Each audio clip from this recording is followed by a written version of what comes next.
वंदे मातरम। मैं विनोद कुमार शुक्ला, अड्डा पर आपका स्वागत है। तुर्कमान गेट पर कब्जे और कब्जे खाली कराने का पुराना इतिहास है और लगभग 50 साल बाद इंक्रोचमेंट के अगेंस्ट ड्राइव को लेकर के दोबारा बड़ा एक्शन लिया गया है।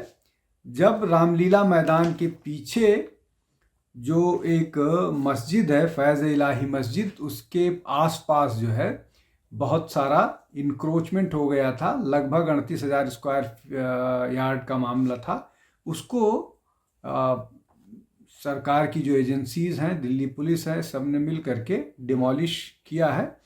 और भारत में अगर इस तरह का कोई मामला हो जहां किसी भी तरह से उसमें मस्जिद के आसपास का भी मामला हो, तो उस पर राजनीति ना हो, ऐसा नहीं हो सकता है। अब चूंकि इस पूरे मामले में ये है कि फैज़ इलाही मस्जिद के आसपास का मामला था जहां पर इंक्रोचमेंट हुआ था, जिसको डिमोलिश किया गया है, तो राजनीति होनी थी।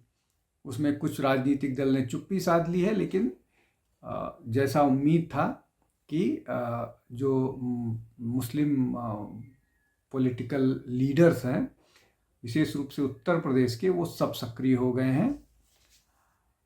अब ये जो मस्जिद है, फैज़ इलाही मस्जिद, इसके आसपास जो है जो इंक्रोचमेंट था, वहाँ पर जो है कॉमर्शियल गतिविधियाँ, व्यावसायिक गतिविधियाँ चल रही थी। उन व्यावसायिक गतिविधियों में दो प्रमुख थी। एक तो ये कि वहाँ पर एक बैंक्वेट हॉल चल रहा था जिस पर खुद लोग वसूली कर रहे थे, जो मस्जिद कमेटी के लोग थे।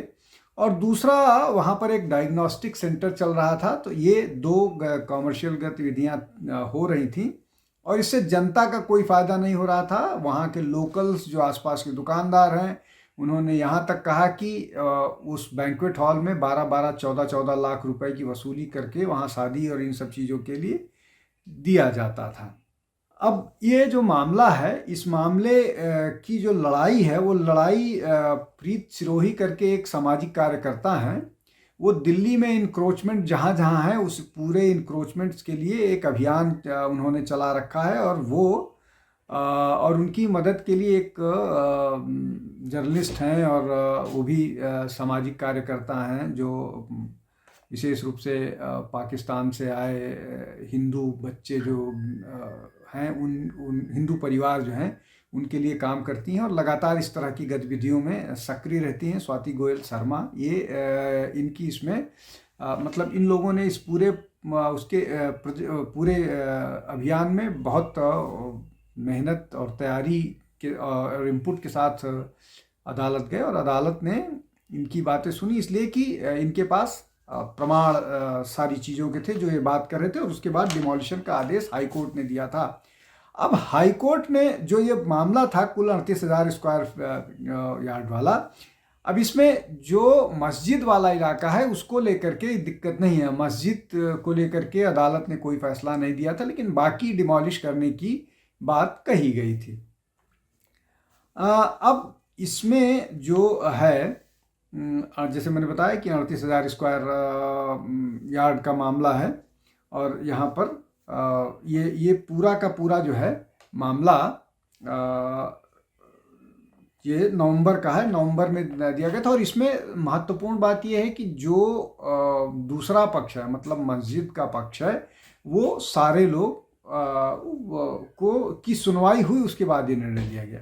लेकिन जैसा मैंने बताया कि जब कहीं भी, जहाँ कहीं भी इस तरह का कोई भी मसला आता है, तुरंत हिंदू मुस्लिम वाले मामले में, तो हिंसा के बिना नहीं चल सकता है। जैसे संभल में, जब संभल में वो जो मंदिर को तोड़ करके जो मस्जिद वहाँ बनाई गई है, जो कल्की धाम है, उसमें उसको लेकर के जब सिर्फ सर्वे हो रहा था, तो वहाँ पर दंगा भड़क गया। अब यहाँ पर कैसे अफवाह फैलाई गई, वो लगातार सोशल मीडिया पर, टेलीविज़न चैनल्स पर सर्कुलेट हो रहा है कि एक व्यक्ति शोर कर करके बुलाता है कि मस्जिद डिमोलिश करने आ रहे हैं और हमको अपनी ताकत दिखानी चाहिए, इस तरह की बात करता है। और उसके बाद भीड़ इकट्ठा होती है, भीड़ पुलिस पर पत्थर बरसाती है। उसके बाद पुलिस ने टीयर गैस छोड़े, किसी तरह से मामले को कंट्रोल किया और ये जो इंक्रोचमेंट था, जो अतिक्रमण था, उसको ढहाया गया और उसके बाद उसमें सफाई अभियान अभी भी चल रहा है। वहाँ पर पुलिस फोर्स डिप्लॉयड है। 100-150 के करीब उपद्रवी थे यहाँ पे, जिन्होंने पुलिस में पथराव किया और उनमें से 5 को काबू कर लिया गया और बाकियों की भी हमारे पास इमेजेस हैं, उन पे भी कार्रवाई की जाएगी। सर, चिन्हित कर किया गया है कुछ लोगों को? बिल्कुल चिन्हित किया गया है, क्योंकि हमारे पास बॉडी वॉर्न कैमरास थे, वहाँ पे उनकी इमेजेस आई हैं प्रोटेस्टर्स की, स्पेशली जो प्रोटेस्टर्स में जो ये स्टोन पेल्टिंग कर रहे थे। लगभग जो कि इमेजेस में आ रहा है करीब 40-50 के करीब। सर, गिरफ्तारियां कितनी हुई है? 5 गिरफ्तारियां। 5 गिरफ्तारियां हुई हैं। डिटेन और कितने लोगों को किया गया है? उसके अलावा भी करीब 10 से 15 लोग डिटेन किए हैं, 5 गिरफ्तार कर दिए। गिरफ्तारियां आगे हो सकती है और आइडेंटिफिकेशन के बाद? बिल्कुल आइडेंटिफिकेशन की जा रही है और further investigation inspector special staff कर रहे हैं सेंट्रल डिस्ट्रिक्ट के, और कॉन्स्पिरेसी का एंगल भी देखा जाएगा। अब इसमें जो सबसे ज़्यादा इस पूरे मामले में मसला हो जाता है वो ये कि समाजवादी पार्टी के रामपुर के सांसद, इस तरह की जानकारी है सारे मीडिया चैनल और प्रिंट में, कि जो मुहिबुल्लाह नदवी साहब हैं वो वहाँ पर रात के समय जो घटना स्थल है जहाँ पर ये होना था वहाँ पर मौजूद थे। अब किसी भी रामपुर के एमपी को दिल्ली के मामले में, इंक्रोचमेंट के मामले में वहाँ क्यों होना चाहिए, ये एक प्रश्न है जिस पर होना चाहिए। लेकिन फिर वो राजनीति होगी, समाजवादी पार्टी को 19% वोट जो उत्तर प्रदेश में है वो चाहिए। तो अब ये जो है महोदय मुहिबुल्लाह नदवी साहब, ये संसद के सामने जो मस्जिद है, उसको जो भी बोलते हो, संसद के सामने जामा मस्जिद, वहाँ के ये इमाम साहब हैं। वही मस्जिद है जहाँ पर जब डिम्पल सांसद जो है डिम्पल यादव, सब बहुत सारे और नेता वहाँ गए थे तो एक विवाद खड़ा हुआ था। अब इसमें 2-3 और चीज़ हैं इस मामले में। इमरान मसूद का भी बयान आ गया कि जहाँ जहाँ जो है वो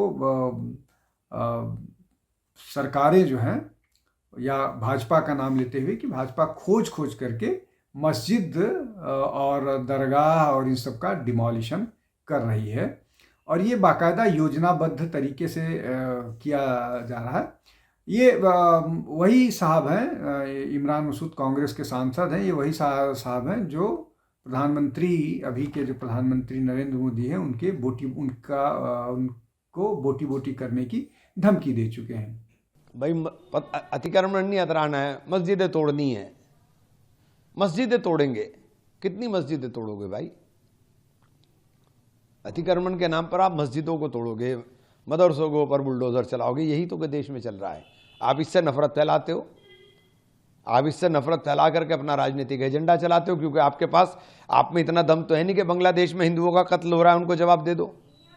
आपके अंदर इतना दम नहीं है, क्योंकि आपका धंधा चलता है, आपके मित्रों का धंधा चलता है। अडानी की बिजली काट दीजिए, बांग्लादेश का इलाज हो जाएगा, लेकिन आप नहीं काटोगे। आपके ऊपर फर्क नहीं पड़ता कि कौन हिंदू मर रहा है कौन नहीं मर रहा है। बंगाल का इलेक्शन आपको निगाह में है, वहां की नफरत आप बंगाल में बुलाने का काम कोशिश करोगे। लेकिन हम कहते हैं इतने कायर और इतनी डरपोक सरकार शायद पहली बार हो कि बांग्लादेश जैसे मुल्क के सामने हम बोलने की हिम्मत नहीं कर पाते। तो ये इस तरह की गतिविधि हो गई। इनको इंक्रोचमेंट से कोई लेना देना नहीं है, और पूरे देश में इंक्रोचमेंट्स इतने सारे हैं जगह जगह पर, फिर ये वॉट अबाउटरी पर आ जाते हैं। अब जैसे वो एक साजिद रशीदी साहब हैं, वो कहने, जब इस तरह की बात आई तो ये कहना शुरू कर दिए कि यहाँ पर मंदिर है, यहाँ पर मंदिर है, यहाँ पर सड़क पर मंदिर है। अरे भाई, जहाँ पर भी कोई इलीगल कंस्ट्रक्शन है, आप अदालत जाइए, अदालत से फैसला ले आइए, डिमोलिश कराइए। कौन और कब इस तरह के मामले में हिंदू प्रोटेस्ट करने जाता है या पत्थरबाजी करता है? एक भी ऐसी घटना बता दीजिए जहां पर जयपुर में अशोक गहलोत सरकार ने 300 साल का एक पुराना मंदिर डिमोलिश कर दिया था, उसके बाद कौन प्रोटेस्ट करने गया? या पूरे देश में बहुत सारी इस तरह की घटनाएं होती हैं जब मंदिर सड़क पे आते हैं। पूरा बनारस में बहुत सारा प्लानिंग में इस तरह की चीजें हुई, लेकिन कोई पत्थरबाजी तो नहीं करता हुआ नजर आता है। खैर, अब इसके अलावा एक राज्यसभा के सांसद हैं इमरान प्रतापगढ़ी, उन्होंने भी यही बात की कि मस्जिद और उसको डिमोलिश किया जा रहा है। रात 11:30 से SHO साहब के साथ ड्यूटी थी हमारी तुर्कमान गेट पे। वहाँ पे आज मंजिल की तरफ वो काफ़ी भीड़ ज़्यादा थी। SHO साहब ने काफ़ी समझाया उनको, वो नहीं माने। और उसके बाद में ना ये पथराव चालू हो गया आज मंजिल के पास से ही। भीड़ तो काफ़ी थी सर, और पथराव करीब 12:30 के बाद में चालू हो गया था। मैं तो एक ही वो सुना था, एक बोल रहा था कि तुम्हारा खून ठंडा पड़ गया, ऐसा कुछ कि सो गया, ऐसा कुछ बोल रहा था। जबकि ये फैक्चुअली इनकरेक्ट है, झूठ है। और ये जो सारे नेता हैं यही झूठ फैलाते हैं, और झूठ फैला करके इस तरह के लोगों को, जैसे वो व्यक्ति जो अनाउंस कर रहा था कि मस्जिद को डिमोलिश किया जा रहा है, सारे लोग इकट्ठा हो, वही सारी बातें ये सारे नेता कर रहे हैं। चाहे वो इमरान मसूद हो, चाहे मोहिबुल्लाह नदवी हो, चाहे कांग्रेस का और कोई नेता हो, चाहे ये इमरान प्रतापगढ़ी हो। इमरान प्रतापगढ़ी ने ट्वीट करके ये कहा कि जो डिमोलिशन है वो मस्जिद और इस तरह के जगहों का हो रहा है। अब कोई भी सांसद जो है वो झूठ कैसे बोल सकता है, ये बड़ा प्रश्न है। सांसद इस तरह का झूठ फैला रहा है, इसको अब इमरान प्रतापगढ़ी का कहना है कि सरकार मुसलमानों को प्रताड़ित करने के मौके तलाशती रहती है। मस्जिदों, दरगाहों और मुसलमानों के घरों को निशाना बनाने की इन कार्रवाई में आप एक पूरे समाज के साथ जो कर रहे हैं वो संविधान की मूल भावना के खिलाफ है।